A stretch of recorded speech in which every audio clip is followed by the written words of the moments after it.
ओम नमो भगवते वासुदेवाय। श्रीमद् भागवत महापुराण के दशम स्कंध में नामकरण संस्कार और बाल लीला का वर्णन करते हुए श्री सुखदेव जी कहते हैं, परीक्षित, यदुवंशियों के कुल पुरोहित थे श्री गर्गाचार्य जी। वे बड़े तपस्वी थे। वसुदेव जी की प्रेरणा से वे एक दिन नंद बाबा के गोकुल में आए। उन्हें देखकर नंद बाबा को बड़ी प्रसन्नता हुई। वे हाथ जोड़कर उठ खड़े हुए, उनके चरणों में प्रणाम किया। इसके बाद ये स्वयं भगवान ही हैं, इस भाव से उनकी पूजा की। जब गर्गाचार्य जी आराम से बैठ गए और विधि पूर्वक उनका आतिथ्य सत्कार हो गया, तब नंद बाबा ने बड़ी ही मधुर वाणी से उनका अभिनंदन किया और कहा, भगवान, आप तो स्वयं पूर्ण काम हैं, फिर मैं आपकी क्या सेवा करूं? आप जैसे महात्माओं का हमारे जैसे गृहस्थों के घर आ जाना ही हमारे परम कल्याण का कारण है। हम तो घरों में इतने उलझ रहे हैं और इन प्रपंचों में हमारा चित्त इतना दीन हो रहा है कि हम आपके आश्रम तक जा भी नहीं सकते। हमारे कल्याण के सिवा आपके आगमन का और कोई हेतु नहीं है। प्रभो, जो बात साधारणतः इंद्रियों की पहुँच के बाहर है अथवा भूत और भविष्य के गर्भ में निहित है, वह भी ज्योतिष शास्त्र के द्वारा प्रत्यक्ष जान ली जाती है। आपने उसी ज्योतिष शास्त्र की रचना की है। आप ब्रह्मवेताओं में श्रेष्ठ हैं, इसलिए मेरे इन दोनों बालकों के नामकरण आदि संस्कार आप ही कर दीजिए, क्योंकि ब्राह्मण जन्म से ही मनुष्य मात्र का गुरु है। श्री गर्गाचार्य जी ने कहा, नंद जी, मैं सब जगह यदुवंशियों के आचार्य के रूप में प्रसिद्ध हूँ। यदि मैं तुम्हारे पुत्र के संस्कार करूँगा तो लोग समझेंगे कि यह तो देवकी का पुत्र है। कंस की बुद्धि बुरी है, वह पाप ही सोचा करती है। वसुदेव जी के साथ तुम्हारी बड़ी घनिष्ठ मित्रता है। जब से देवकी की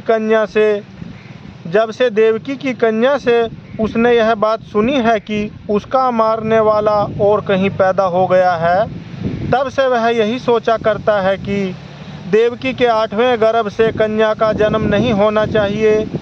यदि मैं तुम्हारे पुत्र का संस्कार कर दूं और वह इस बालक को वसुदेव जी का लड़का समझकर मार डाले तो हमसे बड़ा अन्याय हो जाएगा। नंद बाबा ने कहा, आचार्य जी, आप चुपचाप इस एकांत गौशाला में केवल स्वस्ति वाचन करके इस बालक का द्विजाति समुचित नामकरण संस्कार मात्र कर दीजिए। औरों की कौन कहे, मेरे सगे संबंधी भी इस बात को न जानने पावें। श्री सुखदेव जी कहते हैं, गर्गाचार्य जी तो संस्कार करना चाहते ही थे। जब नंद बाबा ने उनसे इस प्रकार प्रार्थना की, तब उन्होंने एकांत में छिपकर गुप्त रूप से दोनों बालकों का नामकरण संस्कार कर दिया। गर्गाचार्य जी ने कहा, यह रोहिणी का पुत्र है, इसलिए इसका नाम होगा रोहिणेय। यह अपने सगे संबंधी और मित्रों को अपने गुणों से अत्यंत आनंदित करेगा, इसलिए इसका दूसरा नाम होगा राम। इसके बल की कोई सीमा नहीं है, अतः इसका एक नाम बल भी है। यह यादवों में और तुम लोगों में कोई भेदभाव नहीं रखेगा और लोगों में फूट पड़ने पर मेल करावेगा, इसलिए इसका एक नाम संकर्षण भी है। और यह जो सांवला है, यह प्रत्येक युग में शरीर ग्रहण करता है। पिछले युगों में इसने क्रमशः श्वेत, रक्त और पीत, ये 3 विभिन्न रंग स्वीकार किए थे। अब कि यह कृष्ण वर्ण हुआ है, इसलिए इसका नाम कृष्ण होगा। नंद जी, यह तुम्हारा पुत्र पहले कभी वासुदेव जी के घर भी पैदा हुआ था, इसलिए इस रहस्य को जानने वाले लोग इसे श्रीमान वासुदेव भी कहते हैं। तुम्हारे पुत्र के और भी बहुत से नाम हैं तथा रूप भी अनेक हैं। इसके जितने गुण हैं और जितने कर्म, उन सब के अनुसार अलग अलग नाम पड़ जाते हैं। मैं तो उन नामों को जानता हूँ, परंतु संसार के साधारण लोग नहीं जानते। यह तुम लोगों का परम कल्याण करेगा। समस्त गोप और गौओं को यह बहुत ही आनंदित करेगा। इसकी सहायता से तुम लोग बड़ी बड़ी विपत्तियों को बड़ी सुगमता से पार कर लोगे। व्रजराज, पहले युग की बात है, एक बार पृथ्वी में कोई राजा नहीं रह गया था। डाकुओं ने चारों ओर लूट खसोट मचा रखी थी। तब तुम्हारे इसी पुत्र ने सज्जन पुरुषों की रक्षा की और इससे बल पाकर उन लोगों ने लुटेरों पर विजय प्राप्त की। जो मनुष्य तुम्हारे इस सांवले सलोने शिशु से प्रेम करते हैं वे बड़े भाग्यवान हैं। जैसे विष्णु भगवान के कर कमलों की छत्र छाया में रहने वाले देवताओं को असुर नहीं जीत सकते, वैसे ही इससे प्रेम करने वालों को भीतर या बाहर किसी भी प्रकार के शत्रु नहीं जीत सकते। नंद जी, चाहे जिस दृष्टि से देखें, गुण में, संपत्ति और सौंदर्य में, कीर्ति और प्रभाव में तुम्हारा यह बालक साक्षात भगवान नारायण के समान है। तुम बड़ी सावधानी और तत्परता से इसकी रक्षा करो। इस प्रकार नंद बाबा को भली भांति समझाकर आदेश देकर गर्गाचार्य जी अपने आश्रम को लौट गए। उनकी बात सुनकर नंद बाबा को बड़ा ही आनंद हुआ। उन्होंने ऐसा समझा कि मेरी सब आशा लालसाएं पूरी हो गईं, अब मैं कृतकृत्य हूँ। परीक्षित, कुछ ही दिनों में राम और श्याम घुटनों और हाथों के बल बकैयाँ चल चलकर गोकुल में खेलने लगे। दोनों भाई अपने नन्हे नन्हे पाँवों को गोकुल की कीचड़ में घसीटते हुए चलते। उस समय उनके पाँव और कमर के घुंघरू रुनझुन बजने लगते। वह शब्द बड़ा भला मालूम पड़ता। वे दोनों स्वयं वह ध्वनि सुनकर खिल उठते। कभी कभी वे रास्ते चलते किसी अज्ञात व्यक्ति के पीछे हो लेते। फिर जब देखते कि यह तो कोई दूसरा है, तब झक से रह जाते और डरकर अपनी माताओं रोहिणी जी और यशोदा जी के पास लौट आते। माताएं यह सब देख देख कर स्नेह से भर जाती। उनके स्तनों से दूध की धारा बहने लगती थी। जब उनके दोनों नन्हे नन्हे से शिशु अपने शरीर में कीचड़ का अंगराग लगाकर लौटते, तब उनकी सुंदरता और भी बढ़ जाती थी। माताएं उन्हें आते ही दोनों हाथों से गोद में लेकर हृदय से लगा लेती और स्तनपान कराने लगती। जब वे दूध पीने लगते और बीचों बीच में मुस्कुरा मुस्कुरा कर अपनी माताओं की ओर देखने लगते, तब वे उनकी मंद मंद मुस्कान, छोटी छोटी दंतुलियाँ और भोला भाला मुँह देखकर आनंद के समुद्र में डूबने उतारने लगती। जब राम और श्याम दोनों कुछ और बड़े हुए, तब व्रज में घर के बाहर ऐसी ऐसी बाल लीलाएं करने लगे जिन्हें गोपियां देखती ही रह जातीं। जब वे किसी बैठे हुए बछड़े की पूंछ पकड़ लेते और बछड़े डरकर इधर उधर भागते, तब वे दोनों और भी जोर से पूंछ पकड़ लेते और बछड़े उन्हें घसीटते हुए दौड़ने लगते। गोपियां अपने घर का काम धंधा छोड़कर यही सब देखती रहतीं और हंसते हंसते लोटपोट होकर परम आनंद में मगन हो जाती। कन्हैया और बलदाऊ दोनों ही बड़े चंचल और बड़े खिलाड़ी थे। वे कहीं हरिन, गाय आदि सींग वाले पशुओं के पास दौड़ जाते, तो कहीं धधकती हुई आग से खेलने के लिए कूद पड़ते। कभी दांत से काटने वाले कुत्तों के पास पहुंच जाते, तो कभी आंख बचाकर तलवार उठा लेते। कभी कुएं या गड्ढे के पास जल में गिरते गिरते बचते। कभी मोर आदि पक्षियों के निकट चले जाते और कभी कांटों की ओर बढ़ जाते थे। माताएं उन्हें बहुत बरजती, परंतु उनकी एक न चलती। ऐसी स्थिति में वे घर का काम धंधा भी नहीं संभाल पाती। उनका चित्त बच्चों को भय की वस्तुओं से बचाने की चिंता से अत्यंत चंचल रहता था। राजर्षे, कुछ ही दिनों में यशोदा और रोहिणी के लाडले लाल घुटनों का सहारा लिए बिना अनायास ही खड़े होकर गोकुल में चलने फिरने लगे। ये ब्रजवासियों के कन्हैया स्वयं भगवान हैं, परम सुंदर और परम मधुर। अब वे और बलराम अपनी ही उम्र के ग्वाल बालों को अपने साथ लेकर खेलने के लिए व्रज में निकल पड़ते और व्रज की भाग्यवती गोपियों को निहाल करते हुए तरह तरह के खेल खेलते। उनके बचपन की चंचलताएं बड़ी ही अनोखी होती थीं। गोपियों को तो वे बड़ी ही सुंदर और मधुर लगती। एक दिन सब की सब इकट्ठी होकर नंद बाबा के घर आईं और यशोदा माता को सुना सुनाकर कन्हैया के करतूत कहने लगीं। अरे यशोदा, यह तेरा कान्हा बड़ा नटखट हो गया है। गाय दूहने का समय न होने पर भी यह बछड़ों को खोल देता है, और हम डांटती हैं तो ठट्ठा ठट्ठा कर हंसने लगता है। यह चोरी के बड़े बड़े उपाय करके हमारे मीठे मीठे दही दूध चुरा चुरा कर खा जाता है।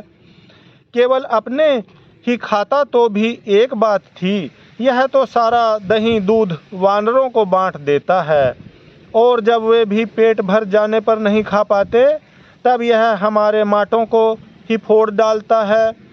यदि घर में कोई वस्तु इसे नहीं मिलती तो यह घर और घर वालों पर बहुत खींचता है और हमारे बच्चों को रुलाकर भाग जाता है।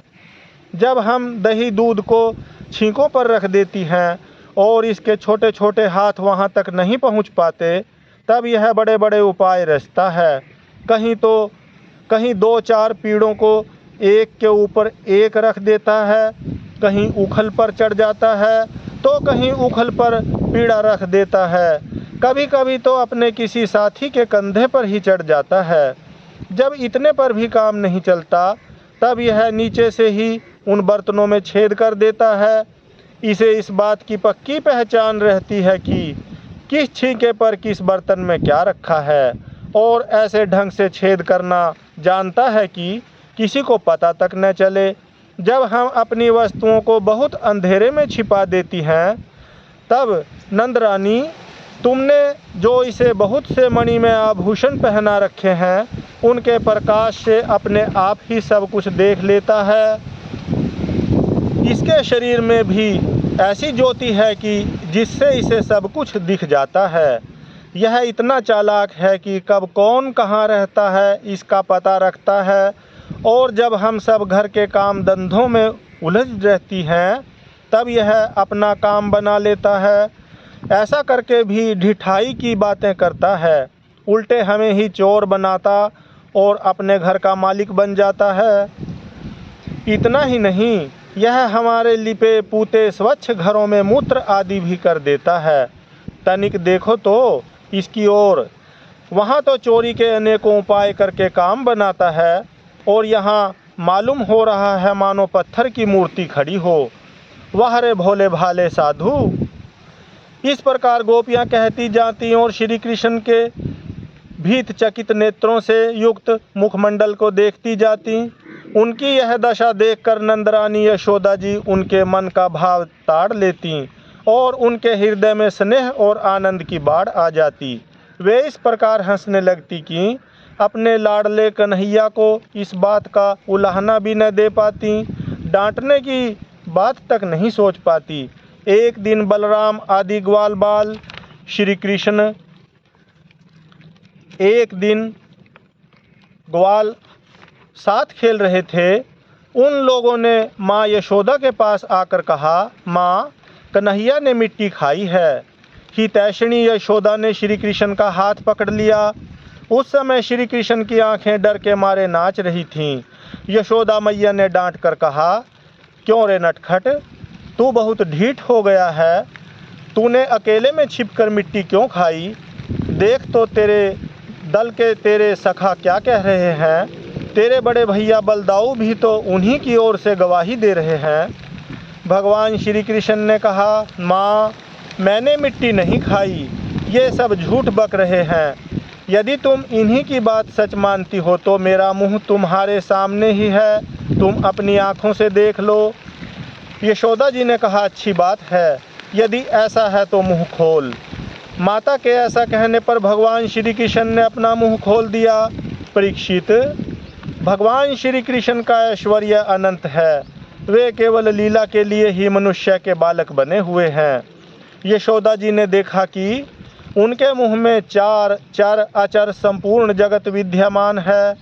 आकाश वह शून्य जिसमें किसी की गति नहीं, दिशाएं, पहाड़, द्वीप और समुद्रों के सहित सारी पृथ्वी, बहने वाली वायु, वैद्युत, अग्नि, चंद्रमा और तारों के साथ संपूर्ण ज्योतिर्मंडल, जल, तेज, पवन, वियत, प्राणियों के चलने फिरने का आकाश, वैकारिक अहंकार के कार्य देवता मन, इंद्रिय, पंच तन मात्राएं और तीनों गुण श्री कृष्ण के मुख में दिख पड़े। परीक्षित, जीव, काल, स्वभाव, कर्म, उनकी वासना और शरीर आदि के द्वारा विभिन्न रूपों में दिखने वाला यह सारा विचित्र संसार, संपूर्ण व्रज और अपने आप को भी यशोदा जी ने श्री कृष्ण के नन्हे से खुले हुए मुख में देखा। वे बड़ी शंका में पड़ गईं। वे सोचने लगी कि यह कोई स्वप्न है या भगवान की माया। कहीं मेरी बुद्धि में ही तो कोई भ्रम नहीं हो गया है। संभव है मेरे इस बालक में ही कोई जन्मजात योग सिद्धि हो, जो चित्त, मन, कर्म और वाणी के द्वारा ठीक ठीक तथा सुगमता से अनुमान के विषय नहीं होते। यह सारा विश्व जिनके आश्रित है, जो इसके प्रेरक हैं और जिनकी सत्ता से ही इसकी प्रतीति होती है, जिनका स्वरूप सर्वथा अचिंत्य है, उन प्रभु को मैं प्रणाम करती हूँ।